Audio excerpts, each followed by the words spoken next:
The driveway lined by Leyland cypress trees leads you to a custom-built log home on 10 acres. 3,400 plus square feet features a metal roof, 2-car 24 by 40 detached garage and a large pole barn for your equipment. The main level offers large living room with a wood-burning stove and leads to a side porch that is screened. The large kitchen boasts a breakfast bar work island plus room for a large dining table and leads to the glassed-in porch. The master suite is gigantic, and the laundry room is conveniently located here. Another bathroom on the main level with a clawfoot tub. The fully finished basement features 2 bedrooms, 1 bath, a large den with wood-burning stove plus second kitchen, all with a separate entrance. Most of the doors in the home were reclaimed, as is the clawfoot tub.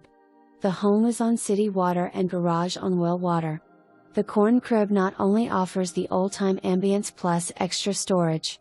The detached garage offers a wood stove and room for a man cave/hobby room. This owner enjoys many hours here.